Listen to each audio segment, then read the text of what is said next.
tanky composition, I think they are going to stray away from the carry, and looks like they are going to prioritize on the Clint instead.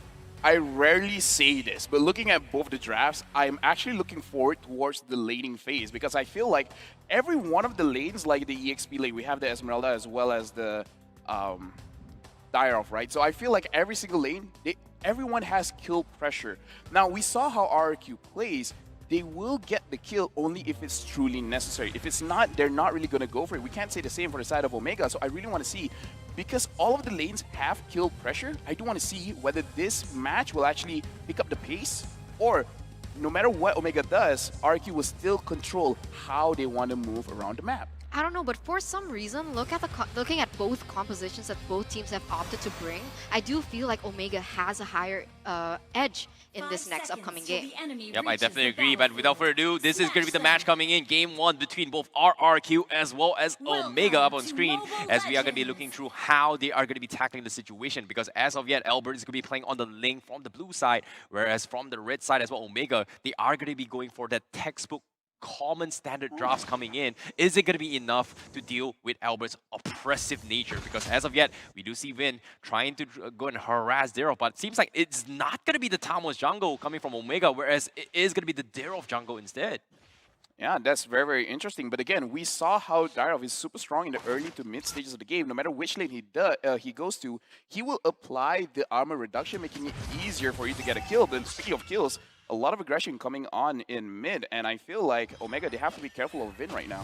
Yeah, I think a lot of things are depending on like the way that they do it and like the timing that they do it, because from the composition that RRQ HOSHI brought to the table, I don't know if they can win in a full team fight, which I signal as a way that they have to really just snowball from the early game. But the fact that if Dire-Off is in that jungle position and can kind of like equalize on that aggression in that early, now that's going to be a problem for RRQ HOSHI. Yep, seems like Alberttt is going to be going for the invades as well. The hook does not get the reset, so Omega is going to be able to secure their buff as of yet. But I feel like in this situation, Omega is in a situation where they want to try and test out the theories with how Orange dealt with EVOS SG with the Dare-Off when they won Game 1 against EVOS SG earlier today. So I feel like this is a great testing grounds for them to see whether or not the Dare-Off matchup, is it decent and viable enough against a strong pro player such as Alberttt, who's playing Link as of yet. For me, I feel like the best way, well, my opinion, Omega, if they want to win this match, like what they're doing right now, put pressure onto R7, because if you give him space to actually farm up, especially now because he has a Purify, so he can stay in the backline for such a long time.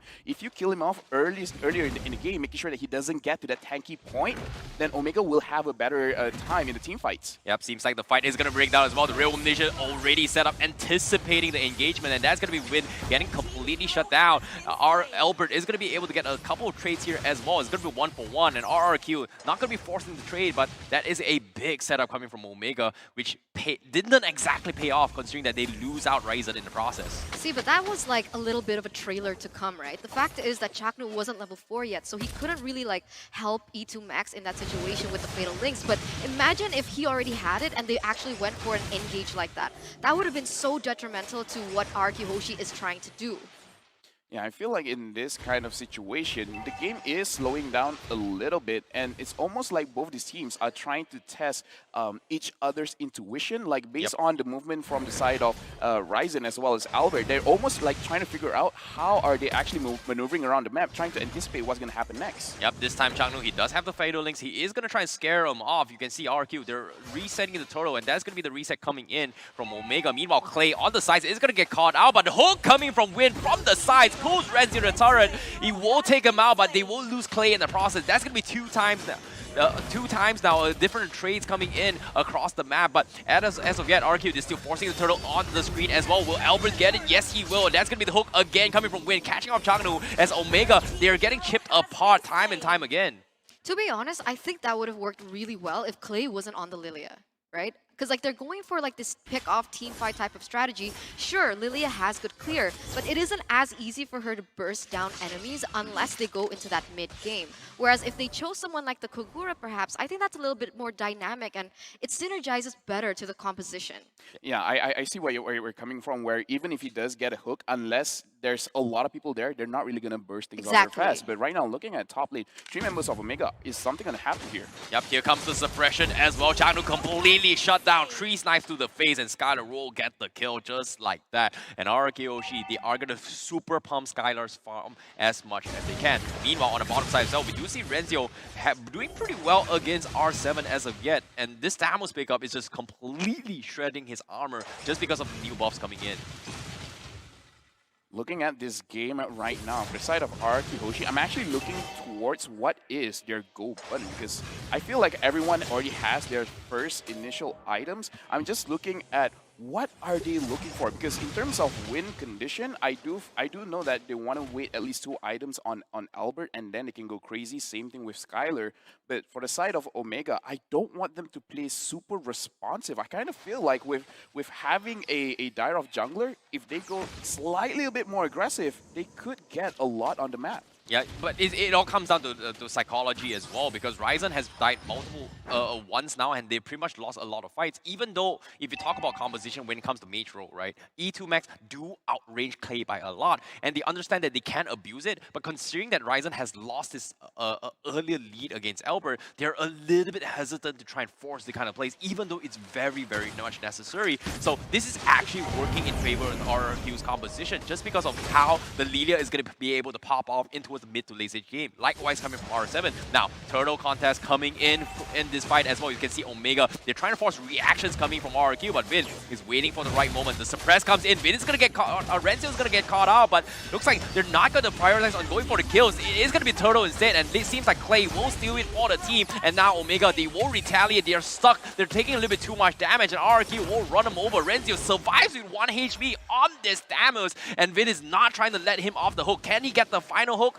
No, he does not. Maybe he will on the bottom side. And yes, he will get the hook. And that's going to be Vynn getting the kill on Renzio. That is like an RRQ trade all over the board. I mean, now they are with a 2,500 gold lead. And Omega, they're kind of on behind here. What can they actually do as of this stage, understanding that they are just squeezing Omega from all the last things that they can even do? I mean, you saw Vynn just steal that gold from the side of Omega Esports. Personally, for me, I feel like that was almost a wasted opportunity for the side of Omega, because they saw Vynn already popping off the bloody hunt. So Atlas could go in, and then the rest could, you know, possibly initiate some kind of team fight, and they could have won it. But because the positioning was all over the place, they couldn't really capitalize the use ultimate from Vynn.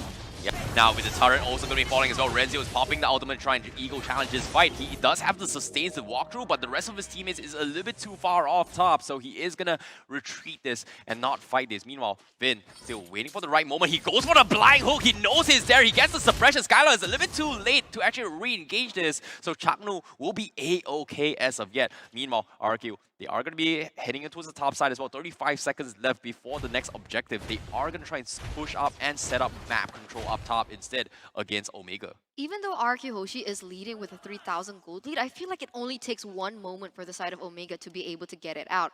I do understand that there are some purifies on the board from the side of RRQ HOSHI, but we'll see how this pans out. Yep, it seems like there is going to be concealed play coming in. They do catch on towards Vynn, completely shut him out, but R7 is not looking to back out yet. He re-engages for the team, but they do get a 1-for-1 trade, tank for tank, and that is going to be the full disengage coming from both sides. So nothing super major yet. It's still a tank for tank, but map control is still in RRQ's favor. Look at this, Skylar in perfect position to completely going for the one-shot. Raizen getting scared off a little bit more as well, and they're still deciding whether or not should they force the issue. Turtle being pulled back as of yet, but from the sides, R7 going for the catch. Kelra a little bit into trouble as well. Real Magician comes in, but they're taking a little bit too much damage. Alberttt re-engaging, cleaning them all out. Double kill for Alberttt, and that is going to be RRQ from the side. But Raizen waiting for the right moment from the side. He almost got it, but Vynn, he held on his ultimate, caught him by surprise, and Omega, they get completely shut down. And the snipes from Skylar to clean it out, and Omega, they lose them all, and just like that, RRQ will come up on top. I can already see what Omega actually has to do. They need some kind of map control, because looking at RRQ HOSHI, Skylar, the way that he's positioning, it's almost like the map is not dark at all. Like the map has no bushes. He knows exactly where everyone is. So whenever someone is trying to gank him, he knows how to retaliate. And for the side of Omega, looking at their positioning, it's not optimal for a team fight. Right now, it looks like they're trying for something, but is it going to actually pan out the way that they wanted it to? Yep, seems like the fight's coming in. Omega getting a little bit smart. Very aware of what Vynn is about to do as well. And you've seen multiple times Vynn's hooks has been detrimental in towards Omega's side. You can see the fear factor is starting to come in from the side of Omega on how they take this engagement so far. Looking at the itemization right now, they really do not have enough damage. The Clayyy already has 2 items over here, but not really enough space to do anything just because R7 as well as Alberttt could go towards him. And I feel like Omega, they need at least 1 more item on Raizen or Renzio to really deal out the damage against RRQ HOSHI. Yep, definitely agree, but the Lord will be taken down very easily coming in from the side of Omega, but 6.7k lead as of yet coming in from RRQ HOSHI means they are very, very oppressive. You can see the fear coming in from Omega as they have to play this as safe as they can to go in towards the power spikes. And in this stage of the game, what is the power spike coming from Omega into the later game? Where should they drag this out in order to come back against RRQ? Looking at the player gold right now, everything is looking fine. But for the side of Omega, in terms of where the power spike is, because looking at the Tamos, his first item is the War Axe. He has enough penetration, but that is really good against squishy targets. I feel like going up against RRQ HOSHI, he needs, I don't know, maybe a Demon Hunter Sword just to make sure that when he faces against R7, he can do a little bit more than that. Yep. I gotta say, I mean, Omega, they just need like the proper setup, right? Because last time around when we saw the Fatal Links get popped off, it actually hit onto the 2 core members from the side of RRQ HOSHI, but the problem is there was no follow-up. The way that RRQ HOSHI is trying to engage on the team fight, understanding that they can't go full 5v5, they try to split it up, and when they split it up, that's when Omega falls short. So somehow, somewhere, Omega Esports just needs to be able to group them up. But at this stage, how is this going to be achieved? Yeah, it's going to be very difficult to do so as well, because in terms of wombo combo strategy against the Fatal Links, the real elimination doesn't do a lot of damage now, considering that RRQ HOSHI, they do have the Radiant Armors up available, so it's going to be very, very risky to do so. They need the perfect 5-man Fatal Links as well as the Abyssum Strike to allow Kelra to try and shred through all the armors coming from HOSHI, but it's going to be very, very difficult considering how far ahead in terms of levels that RRQ HOSHI is. So Omega, their only way of making a comeback is only and only if RRQ makes one small mistake, which is also very difficult to do so because Vynn is the one going to be starting the fight time and time again with his hooks coming in.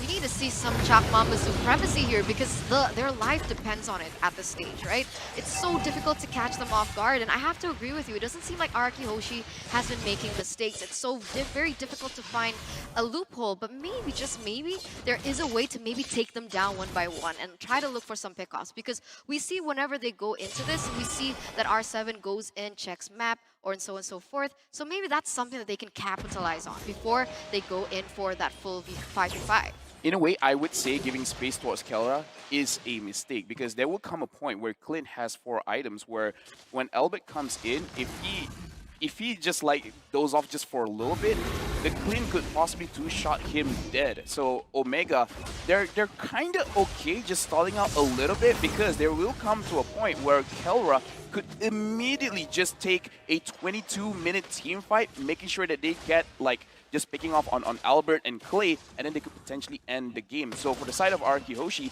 as long as they can control Kelra, whether Skylar could outrange him or anything, that'd be great. For the side of Omega, it's almost in the situation where, okay, since we do not have map pressure, since they have 10,000 gold lead, don't even try to engage. Just wait for them to engage because in a way, that is the way that they want to play. So just wait, and then eventually things will work out. Being patient is important, Athirna. That's true, that's true. Omega, smart Omega, they are known to be very momentum-based, really relying on Chakdu, but also they are very Kelra-centric.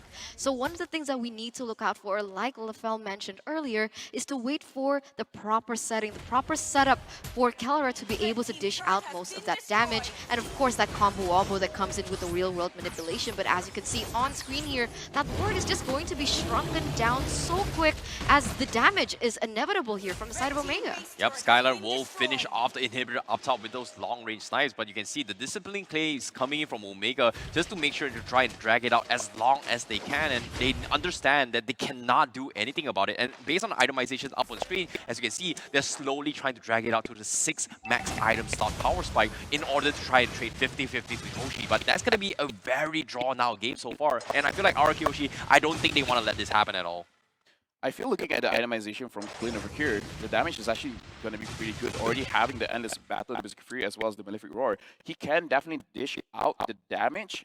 It's just that for the side of Omega, what are they worried about? Are they really worried about Alberttt, or are they worried about Skylar? Because as of right now, every single time RRQ HOSHI shows their face, Omega is actually retreating. So it does look like they want RRQ HOSHI to overextend and fight in their own base. But looking at how RRQ play, I really doubt that that will happen. Right now, at 11,000 gold lead, RRQ really does not have any reason to do any kind of crazy flashy plays. They could just wait it out. Eventually, even the minions could end the game.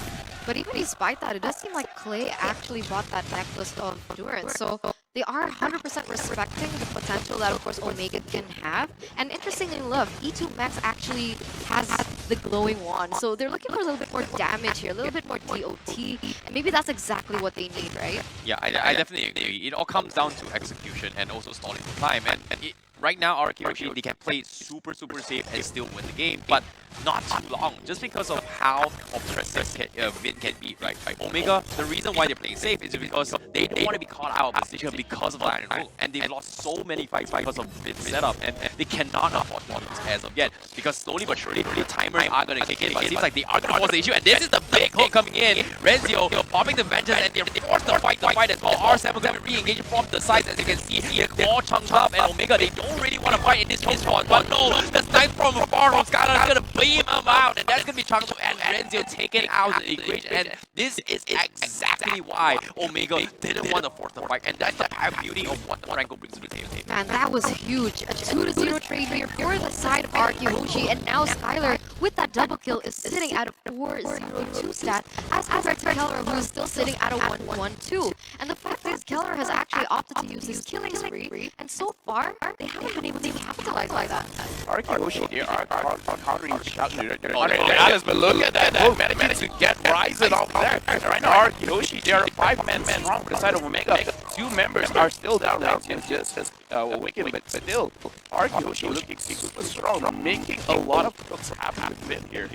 Yeah, this is just so good coming from RRQ HOSHI. Like, you can't actually blame Omega for not being able to do anything, because one right roll, and let me say this time and time again, you miss 10,000 hooks, as long as the one hits, it is going to turn into a turn and right, but in Vynn's case, he's hitting almost every single hook. So that's going to be very difficult to play to, but as you can see up on screen as well, the items are slowly hitting into the 5th item progression, but with the Lord coming in, is it going to be able to be stalled coming from Omega? As you can see, Renzio fighting his best to clear on towards the Lord pit, as RRQ trying to get a little bit more on the side, doesn't see the connect, but Omega, they clumped up on the Renzio, he's trying for the fight. Here comes Alice coming back, R7 being very impressive, but the damage coming from RRQ is just a little bit too much to handle, and Omega, they're falling like flies, but the overextension coming from RRQ is going to allow their additional damage, but he's taking a little bit more damage, but this is going to be the first blunder that RRQ has made. R7 is going to keep it alive, you take out Kelra, and also take down the Crystal, so RRQ is going to secure game number 1, despite